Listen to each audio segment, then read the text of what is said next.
Hello everyone, welcome to Guidely. मैं C Neha Bansal आपका स्वागत करती हूँ गाइडली की इस यूट्यूब लाइव सीरीज में, जहाँ पर आज है हमारा डे 6 ऑफ डिस्कसिंग एमसीक्यूज।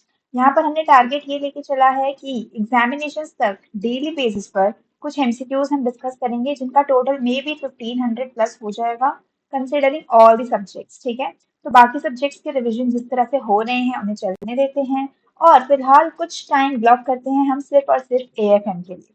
तो एएफएम का आज डे 6 ऑफ एमसीक्यू डिस्कशन है, जहां पर मैं सी नेहा बंसल अगेन आपका स्वागत कर रही हूँ कि थैंक गॉड आप लाइव बने हैं, थैंकफुली आप इसे लाइव मोड में अटेंड कर रहे हैं, ताकि मुझे आपका इंटरेक्शन मिलता रहे और आपके एंड से आंसर्स भी मिलते रहें।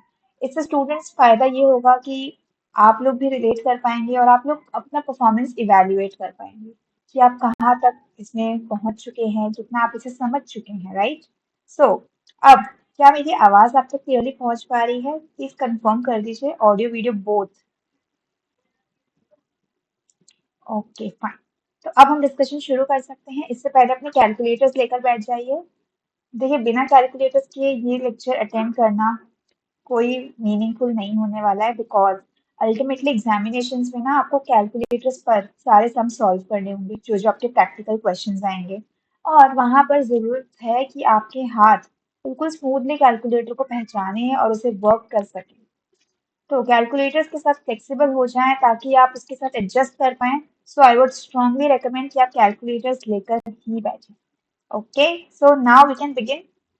आज का हमारा पहला क्वेश्चन है ये: In which of the following would you find the account of a supplier? एक सप्लायर का अकाउंट इनमें से कौन से लेजर में आपको देखने को मिल सकता है? अब पहले ये बताइए, सप्लायर वो होता है जिससे हम क्या करते हैं, सेल करते हैं या परचेज करते हैं? कोई हमारा सप्लायर है, वो हमें सप्लाई कर रहा है, हम उससे खरीद रहे हैं, सो हमने किया है परचेज। तो सारे सप्लायर्स के लेजर आपको मिलेंगे आपके परचेज लेजर में। ठीक है, तो या तो परचेज लेजर होगा या फिर ट्रेड पेबल्स लेजर होगा। आंसर इज ऑप्शन ए, बिल्कुल बेसिक था। Next one: the following differences between cash book entries and information in the bank statement have been identified. ये कुछ differences मिले हैं कैश बुक और पासबुक की एंट्रीज में। Which set of alternatives correctly analyzes treatment of these? यानी कि कौन से बुक में अब आपको चेंजेस करने हैं किस एंट्री से जुड़े हुए। कैश बुक में कौन कौन सी एंट्री के चेंजेस दिखने चाहिए और पासबुक में कौन कौन सी एंट्रीज थे। तो ये कुछ 5 केसेस है, 2 मिनट लीजिए, इसे पढ़िए। पांचों अलग अलग केसेस है और हमने पांचों डिस्कस किए हुए हैं वाइल स्टडिंग द चैप्टर। पहला है: an amount incorrectly credited to the company's account by the bank. Bank ने गलती से एक गलत अमाउंट क्रेडिट कर दिया है, तो इसकी करेक्ट एंट्री कहाँ होनी चाहिए? बैंक बुक में, आई मीन पासबुक में। ठीक है, बैंक स्टेटमेंट में, नया बी लिख। फिर lodgements into bank not reported in the bank statement. Bank statement में एक लॉजमेंट रिकॉर्ड नहीं हुआ, यानी कि एक क्रेडिट बैंक की ही गलती है जो उसने रिकॉर्ड नहीं किया, तो यहाँ पर सुधारेगा कौन? Bank again. Dishonour of check deposited into the bank, यानी कि बैंक में चेक डिपॉजिट हो चुका था बट वो डिसऑनर हो चुका है, तो उसकी लेट जानकारी किसे मिलने वाली है? तो यहाँ पर हम चेंजेस करेंगे हमारी कैश बुक में, करेक्ट। फिर bank loan interest recovered bye the bank. Bank ने आपसे लोन पर इंटरेस्ट चार्ज कर लिया, जिसकी खबर कैश बुक में नहीं चली, तो अब कैश बुक में हमें चेंजेस करने हैं। फिर cheques drawn by the company yet to be presented to the bank. आपने अभी तक बैंक में चेक्स को प्रेजेंट ही नहीं किया, यानी कि आपने कैश बुक में तो दिखा दिया है that you have paid, but आपने अभी तक बैंक में प्रेजेंट नहीं किए, तो इसका इफेक्ट अभी बैंक में होना बाकी है। तो ये हमने देख लिया कौन सी बुक में क्या क्या एंट्रीज होनी है। अब यहाँ पे आपको सिंपली बस ऑल्टरनेटिव चूज करने हैं कि कैश बुक में कौन कौन सी एंट्रीज है। तो हमारे हिसाब से कैश बुक में 3 और 4 होनी चाहिए। तो देखिए, कैश बुक में 2 और 4 नो, कैश बुक में 3 और 4, और बैंक में कौन कौन सी होनी चाहिए? 1, 2 एंड 5, 1, 2 एंड 5, यस। तो ये क्वेश्चन इस तरह से सॉल्व होगा। अब इन केस आप किसी भी सिचुएशन में इसको नहीं देख पा रहे, नहीं समझ पा रहे, तो इसमें आप करेंगे ऑप्शन से आंसर्स पे जाना, यानी कि आंसर से क्वेश्चन तक का सफर करेंगे। आप किसी भी ऑप्शन को पहले चूज कर लेंगे इसे सही मान के, फिर आप देखेंगे कि क्या कैश बुक में मुझे 2 और 4 की एंट्रीज चेंज करनी चाहिए, 2 की एंट्रीज क्या मुझे कैश बुक में चेंज करनी चाहिए। उधर साफ लिखा है नॉट रिपोर्टेड इन बैंक, यानी कि बैंक में ही होगी, तो ये ऑप्शन हो जाएगा एलिमिनेट। इस तरह से आप एलिमिनेशन स्ट्रेटेजी भी यहाँ पर अप्लाई कर सकते हैं। ठीक है students. Next one, a passbook is a copy of dash. बड़ा ही बेसिक सा सवाल है। पासबुक क्या होती है? It is a copy of a customer account in the bank books. बिल्कुल सही बात है। Option A is the correct answer. Next, relationship between the bank and the customer is creditor debtor in the following transactions। यानी अब कौन सी transaction में एक bank और कस्टमर की रिलेशनशिप क्रेडिटर और डेटर वाली होगी? सारे ट्रांजैक्शंस देखिए। लोन फ्रॉम बैंक, आपने बैंक से लोन लिया है तो बैंक कहीं ना कहीं आपका क्रेडिटर हो गया। ओके। फिर इशू ऑफ ड्राफ्ट, अभी तक सिर्फ ड्राफ्ट इशू हुआ है, कोई लोन नहीं एग्जिस्ट करता, तो यहाँ पर कोई रिलेशनशिप भी नहीं एग्जिस्ट करेगी।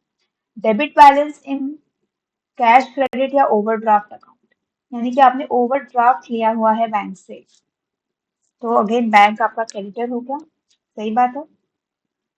तो इन दोनों केसेस में रिलेशनशिप एग्जिस्ट करती है। ऑप्शंस देखते हैं। Only one and two, two तो नहीं होगा। Only one and three, I think यही होगा। ओनली टू एंड थ्री, देखिए टू नहीं होगा, और डी में भी बोला गया है one two and three all, so ये भी नहीं होगा। अब कुछ स्टूडेंट्स होंगे जो कि ऑप्शन डी को करेक्ट मानेंगे। मैं लाइव चैट में देख पा रही हूँ कि आप में से कई लोगों ने ऑप्शन डी को यहाँ पर चूज किया है। स्टूडेंट्स, ये मैं हर बार बोलती हूँ कि जब जब ऑल ऑफ द अबव का ऑप्शन आपको दिखता है तो आपको उसे टिक नहीं करना है, मैनिपुलेट नहीं होना है। ओके, तो यहाँ पर आपका करेक्ट आंसर है ऑप्शन बी, यानी कि one and three. Okay. Next question, partnership type of business is formed by the mutual agreement of partners. Partnership business क्या होता है? एक से भले दो वाला केस। अब वो अग्रीमेंट किस किस रूप में हो सकता है? क्या वो ओरली हो सकता है, या उसे रिटर्न होना ही चाहिए, या वो दोनों हो सकता है, या नन ऑफ द अबव? अब नन ऑफ द अबव तो आप एलिमिनेट कर सकते हैं सीधे सीधे कि वो तो करेक्ट आंसर नहीं है। अब मुझे बताइए स्टूडेंट्स,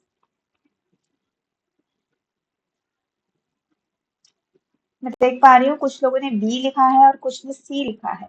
तो जिन्होंने सी लिखा है, कॉन्ग्रेचुलेशन, यू आर करेक्ट। देखिए बी में क्या होता है ना, कि रिटर्न अग्रीमेंट, क्या पार्टनरशिप को रजिस्टर करना कंपलसरी होता है? नहीं, इसलिए आपका आंसर बी नहीं हो सकता। इट कैन बी ओरल और रिटन, मुंह जबानी भी पार्टनरशिप की जा सकती है, जरूरी नहीं है आप उसे रिटर्न फॉर्मेट में ही करें, रजिस्ट्रेशन के साथ ही करें। ठीक है। Next one. According to Indian Minority Act, a minor whose guardian is appointed by the court continues to be minor up to the age of dash। जिस नाबालिग का गार्जियन कोर्ट अपॉइंट करता है, तो वो कौन सी उम्र तक माइनर रहेगा? यह है एक इम्पॉर्टेंट क्वेश्चन, बिकॉज अक्सर लोग 18 ईयर्स को ही मानते हैं, बट यहाँ पर students guardian is appointed by the court, इस वजह से इसका करेक्ट आंसर है ऑप्शन सी। आप चाहें तो इसका स्क्रीनशॉट ले सकते हैं। ठीक है। अब इस तरह के जो क्वेश्चंस होते हैं ना, ये होते हैं वर्ड्स नोटिंग वाले। इससे होगा यही कि बाकी क्वेश्चंस के तो आंसर आप दे पा रहे हैं, लेकिन एग्जामिनेशन से पहले अगर इस क्वेश्चन पर आपकी नजर पड़ जाती है तो कहीं ना कहीं आपका एग्जामिनेशन में एक मोरल बूस्ट हो जाएगा। आपको पता चल जाएगा कि किस तरह के अतरंगी क्वेश्चंस भी हमें देखने को मिल सकते हैं, जो कि दिखते इजी हैं बट होते नहीं हैं। ठीक है। नेक्स्ट वन, आज काफी थियोरी हो गई है ना, लास्ट लेक्चर काफी प्रैक्टिकल था कल वाला। Which of the following are true in case of basic savings bank deposit account? Savings bank के जो रूल्स होते हैं उनमें ये कौन सी स्टेटमेंट्स यहाँ की करेक्ट है? अब अगर आपकी नजर पहले ही इस ऑप्शन पे पड़ गई है, प्लीज सावधान हो जाइए, सारे स्टेटमेंट्स इंडिविजुअली असेस करेंगे हम। It shall not have the requirement of any minimum balance, की मिनिमम बैलेंस की कोई भी रिक्वायरमेंट नहीं होती है सेविंग्स अकाउंट में। It's correct. Account holders will be allowed a maximum of 4 withdrawals in a month. अब आप लोग बैंकिंग बैकग्राउंड से बिलोंग करते हैं, इस सवाल का जवाब मुझे नहीं लगता कि आप में से कोई भी यहाँ पे गलत देगा। No charge will be levied for non operation या activation of inoperative basic savings bank deposit, कि कोई एक्स्ट्रा चार्जेस नहीं लगाए जाएंगे आप पर। तो ये स्टेटमेंट भी करेक्ट है। यहाँ पर स्टूडेंट्स ऑप्शन डी आपका करेक्ट ऑप्शन होता है, ऑल ऑफ दी अबव का। Okay. Finally, practical question. In the books of D Limited, the machinery account shows a debit balance of 60,000. 1st April 2019 को machinery का balance है 60,000. The machinery was sold on September 30, 2020. यानी कि 1.5 साल बाद machinery बिकती है, तो इससे पहले एक ईयर एंड आ जाएगा, ठीक है, और उसके 6 महीने बाद मशीनरी बिकी है। यहाँ पर ये डेट्स लिखने का बहुत इंपॉर्टेंस है, क्योंकि आपको डेप्रिसिएशन अगर कैलकुलेट करना पड़ेगा तो मंथ्स की कैलकुलेशन बहुत इजीली आपको मिल जाएगी, ठीक है। मशीनरी कितने में बिकती है? 30,000 में। Sale value, the company charges depreciation 20% per annum on diminishing balance method. यानी कि आपकी रेसिडुअल वैल्यू पे जो डेप्रिसिएशन लगेगा, कंपनी वो मेथड फॉलो कर रही है at the rate of 20% per annum. पहला क्वेश्चन है डेप्रिसिएशन फॉर 1920, यानी कि ये वाला फिगर। यहाँ पर मशीनरी कितने की दिखेगी आफ्टर डेप्रिसिएशन, तो ये डेप्रिसिएशन कितना होगा बताइए please, calculators in your hand. 60,000 का 20%, सिंपल 12,000 होने वाला है इसका डेप्रिसिएशन। और 12,000 के बाद मशीनरी कितने की बचेगी? 48,000। ओके, आंसर है ऑप्शन डी, करेक्ट। अब इसका पार्ट 2 देखते हैं।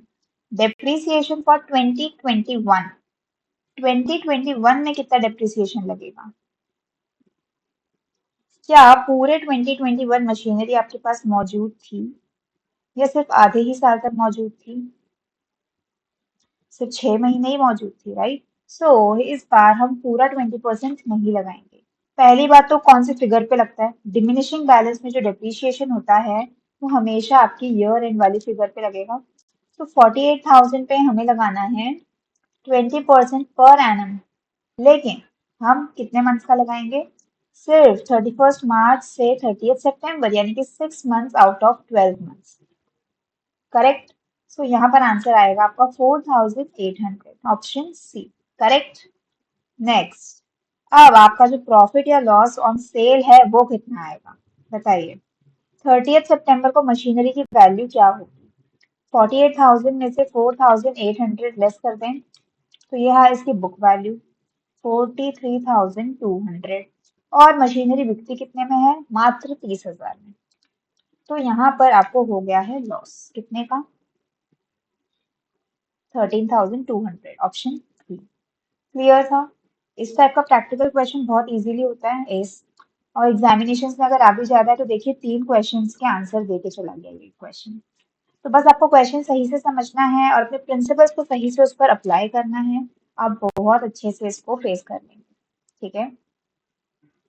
नेक्स्ट क्वेश्चन देखते हैं।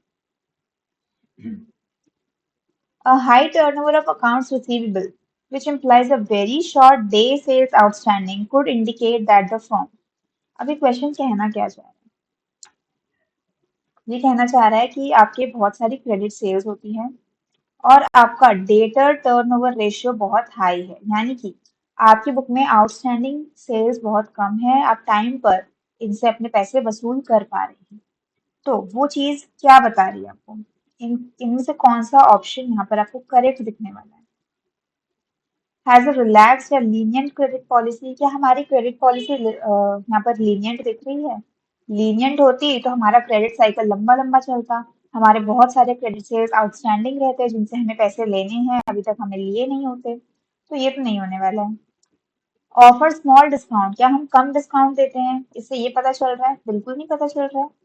Uses a lock box system, synchronises cash flows and has short credit terms. Yes, you are correct. The answer is option C. Has an inefficient credit and collection department. भाई inefficiency कहाँ दिख रही है? Data turnover ratio जितना ज्यादा हो उतना अच्छा है। Answer is option C, clear. Next, ये मुझे आप लोग बताएंगे सैक्रिफाइसिंग रेशियो क्या होता है? क्या हमने रेशियो एनालिसिस में ऐसा कुछ पढ़ा था? नहीं पढ़ा था, लेकिन ये बहुत इजीली समझ आ रहा है आपको। सैक्रिफाइसिंग रेशियो क्या होता है? ऑप्शंस देख के ही मैं कह रही हूँ कि आप लोग इसे बता सकते हैं, क्योंकि आपने नहीं पढ़ा है तो भी बता सकते हैं। बताइए अब, सैक्रिफाइस किया मैंने अगर कुछ, तो क्या मेरा अभी का शेयर, पुराना शेयर, ये दोनों चीज मेरे पास मौजूद है? किसी ने अगर कुछ सैक्रिफाइस किया है तो उसका old ratio minus new ratio क्या ये होना चाहिए? तो ये मैंने ब्लफ किया है आपके साथ मिलके। हमने इसे नहीं पढ़ा है तो भी हम इसे एग्जामिनेशन में लिख कर आ सकते हैं स्टूडेंट्स। देखिए जरूरी नहीं है कि आपने हर वो चीज पढ़ी है जो कि आपको एग्जामिनेशन में आने वाली है, लेकिन जो भी ऐसे सरप्राइज क्वेश्चंस आते हैं उन्हें आप स्मार्ट वर्क तो यूज कर ही सकते हैं। सो आंसर है ऑप्शन सी। ओके, इसका स्क्रीनशॉट ले लीजिए अगर आप चाहते हैं तो, क्योंकि इस तरह के questions once in a while ही देखने को मिलते हैं। आपकी जानकारी के लिए मैंने ये भी लिखा है कि the sacrificing ratio is the proportion in which the old partners of a firm agree to sacrifice their share। ये अक्सर पार्टनरशिप में यूज होता है। यहाँ पे ओल्ड पार्टनर्स होते हैं, उनका ओल्ड रेशियो अलग है और न्यू रेशियो चेंज हो जाएगा। मान लीजिए पहले दो पार्टनर्स थे तो उनका 50-50 शेयर हुआ करता था। अब एक नया पार्टनर आ जाता है तो उसके बाद अगर इन तीनों के शेयर्स 33 हो जाते हैं तो क्या इसका ओल्ड रेशियो और न्यू रेशियो में डिफरेंस आएगा? अब पार्टनर नंबर वन का सैक्रिफाइसिंग रेशियो क्या हो गया? इसका डिफरेंस। पार्टनर नंबर टू का भी इसका डिफरेंस। ठीक है, इसे कहा जाता है sacrificing ratio. It is calculated by subtracting the new ratio from the old ratio. Okay, easy. Next question हमें देखना है कि final accounts of a limited company consist of dash. एक लिमिटेड कंपनी के फाइनल अकाउंट्स क्या क्या चीजों से बनते हैं? अब आप कहेंगे नेहा मैम आपने तो कहा था ट्रेडिंग पीएनएल बैलेंस शीट ये एक फॉर्मेट होता है, ये एक वो ऑर्डर होता है, बट ऐसे तो कोई ऑप्शन ही नहीं है। स्टूडेंट्स, क्या मैंने आपको कहा था कि अक्सर ट्रेडिंग और पीएनएल कॉमन अकाउंट्स में बनाए जाते हैं? ट्रेडिंग और पीएनएल का एक कॉमन अकाउंट होता है जिसका नाम ही पीएनएल अकाउंट होता है। तो यस, आपका आंसर यहाँ पर सही है। भले ही आपको लैक ऑफ चॉइसेस की वजह से इसे चूज करना पड़ा, लेकिन ये आपका करेक्ट ऑप्शन है। अगर यहाँ पर ऑप्शन होता ऑल ऑफ द अबव या फिर option B and A and B, तो अगर आप लोग ऑल ऑफ द अबव करते तो वहां पर आप हो जाते रॉन्ग, क्योंकि लिमिटेड कंपनी के अकाउंट्स में ट्रेडिंग अकाउंट सेपरेटली नहीं बनता है। Okay, clear. Next question, which of the following parties in the bill of exchange do match? Bill of exchange की पहले तो मुझे पार्टीज बताइए। मुझे बहुत अच्छे से याद है जब हमने बिल्स ऑफ एक्सचेंज वाला टॉपिक देखा था, तब भी मैंने आपको एग्जाम्पल के साथ ये नाम डिनोट करके बताया था। सेम एग्जाम्पल रिपीट करती हूँ। हमारी क्लास में जो हम एग्जाम्पल लेते हैं भाई, एक्चुअली मुझे क्लास से याद आया हमारे क्रैश कोर्स भी चल रहे हैं जिसमें आज हम मॉड्यूल सी की शुरुआत करने वाले हैं। तो अगर अब तक आपने एनरोल नहीं किया है और चूंकि मैं जानती हूँ मॉड्यूल सी से बहुत सारे स्टूडेंट्स को फोबिया है, तो अगेन आई वुड सजेस्ट कि आप इसे एनरोल कर सकते हैं। It's high time. देखिए अब तो सोचने का टाइम भी नहीं बचा है क्योंकि एग्जामिनेशन को चंद दिन बचे हैं। तो अब अगर आप इसे ले लेते हैं, बहुत ही अफोर्डेबल सर्विसेज है गाइडली की तरफ से, जहां पर आपको हर चैप्टर का हर एलिमेंट रिवाइज करवाया जाएगा, वो भी विद प्रैक्टिस क्वेश्चंस। तो सिर्फ एमसीक्यू बैच अटेंड करने से अच्छा है कि आप क्रैश कोर्स लें, वहां पर ये सारी डिटेल्स के साथ इन्हें पढ़ें और फिर क्वेश्चंस में रीच आउट करें। ठीक है, तो क्रैश कोर्स की अगर आप इंटरेस्टेड हैं या कोई जानकारी चाहते हैं तो इस ईमेल एड्रेस पर आप पिंग कर सकते हैं या फिर लाइव चैट में कमेंट सेक्शन में भी हमसे पूछ सकते हैं। हमारी टीम सारी जरूरी जानकारी आपको दे देगी, आप तक पहुंचा देगी। ओके, आते हैं दोबारा इस क्वेश्चन पे। तो मिस्टर एक्स और मिस्टर वाई में एक अग्रीमेंट हुआ है। मिस्टर एक्स ने सेल किया, मिस्टर वाई ने परचेज किया। ठीक है, अब जो मिस्टर एक्स हैं उनको मिस्टर वाई से लेने हैं पैसे, तो मिस्टर एक्स पैसे ना लेके मिस्टर वाई पे एक बिल ड्रॉ कर देंगे, ड्रॉज बिल। फिर मिस्टर वाई उस बिल को एक्सेप्ट करेंगे और एक्स को पहुंचा देंगे। ठीक है, Mr Y will accept the bill. हम हमेशा यही एग्जांपल लेके चलते हैं। तो अब मुझे ये बताइए कि यहाँ पर ड्रॉवर कौन होता है? ड्रॉ किसने किया बिल? तो ड्रॉवर कौन हो गया? फिर ड्रॉवर। ओके, मिस्टर वाई कौन हो गए? ड्रॉई, जिसे पैसे देने हैं, जो पैसे पे करेगा। पेई कौन होता है? पेई कौन होता है? पेई, जिसे पैसे मिलने वाले हैं। अक्सर यहाँ पर स्टूडेंट्स कंफ्यूज होते हैं कि मिस्टर वाई ही पेई होंगे क्योंकि ड्रॉ ही पेई मैच कर रहा है, बट नो, पेई वो होता है जिसको पैसे मिलेंगे। तो ड्रॉवर और पेई अक्सर सेम इंसान होते हैं। अब आप क्वेश्चन दोबारा से पढ़ेंगे कि यहाँ पर जो पार्टीज का डिस्क्रिप्शन दिया है उनमें से कौन सा ऑप्शन करेक्ट है। पहला ऑप्शन बोलता है drawer is the person who orders the other to make payment. Drawer यानी mister X orders mister Y to make payment. I think सही है। हम सारे ऑप्शंस पढ़ेंगे। Payee is the person who is to make payment. Payee वो होता है जो पे करने वाला है, यानी कि क्या मिस्टर वाई पेई है? जी नहीं। ऑप्शन सी बोलता है drawee. Drawee is the person who is to receive the payment. क्या मिस्टर वाई को पेमेंट मिलने वाला है? जी नहीं। ऑप्शन डी तो नहीं होगा, नन ऑफ द अबव, क्योंकि ऑप्शन ए हमें मिल चुका है करेक्ट आंसर हमारा। इस क्वेश्चन को तो आपको बहुत इजीली समझ जाना चाहिए। यहाँ पर कंफ्यूजन में कुछ भी नहीं रखा स्टूडेंट्स, क्योंकि इसको हमने एग्जाम्पल के साथ इतनी बार डिस्कस किया कि अब तक आप लोगों को बिल्कुल फ्लुएंटली पता चल चुका होगा कि ड्रॉवर कौन, ड्रॉई कौन, पेई कौन। ठीक है, answer is option A. Next question, practical question देखते हैं। X draws a bill of exchange on Y for 5,000, payable 60 days after the date of the bill. Okay. He discounts the bill with his bank and pays discount of rupees 50. What will be the journal entry? अरे practical नहीं, बस journal entry आपके concepts को test करने के लिए यहाँ पर फिगर्स दिए गए हैं। क्वेश्चन आपको समझ आया? एक्स ने वाई पर बिल ड्रॉ किया कि वाई तुम मुझे 5,000 रुपये दोगे। ओके, 5,000 रुपये का बिल है। एक्स को मिलने वाले थे 5,000 रुपये। कब मिलने वाले थे? 60 डेज के बाद। ओके, वो बैंक के पास जाता है कि बैंक ये बिल रखो और मुझे आज ही पैसे दे दो, 5,000 मुझे आज ही दे दो। अब बैंक हमेशा अपना एक सर्टेन कमीशन डिडक्ट करता है इस तरह के केसेस में। तो बैंक ने उनसे 50 रुपए डिडक्ट किए और बाकी के 4,950 दे दिए मिस्टर एक्स को। तो अब क्या जर्नल एंट्री होगी? पहली देखिए, debit Y credit bank and discount, is it so? यहाँ पर आप लोग मुझे बताएंगे कि कौन सी एंट्री करेक्ट होने वाली है। बताइए स्टूडेंट्स।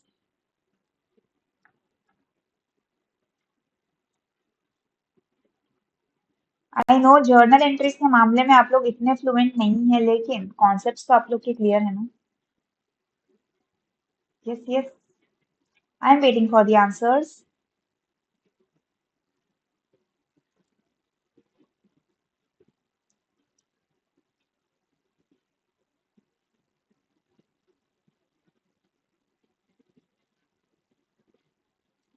बहुत इजी क्वेश्चन है स्टूडेंट्स। देखिए, यहाँ पर करेक्ट एंट्री एक्स के हिसाब से क्या होगा? एक्स को आज पैसे मिल गए तो bank debit what comes in. X को एक खर्चा लग गया डिस्काउंट का, तो डिस्काउंट यानी expense, debit all expenses, debit all expenses, तो डिस्काउंट अकाउंट भी debit.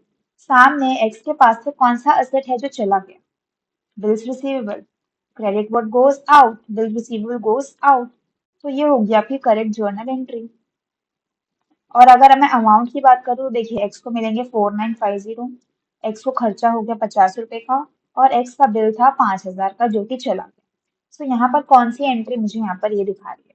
Debit Y credit bank, Y को क्यों डेबिट करेंगे हम? सो ये तो नहीं होगा।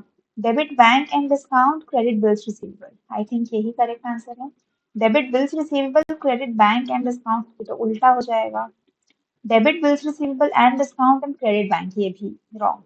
करेक्ट आंसर है ऑप्शन बी। ओके, अगर चाहें तो इसका स्क्रीनशॉट ले सकते हैं।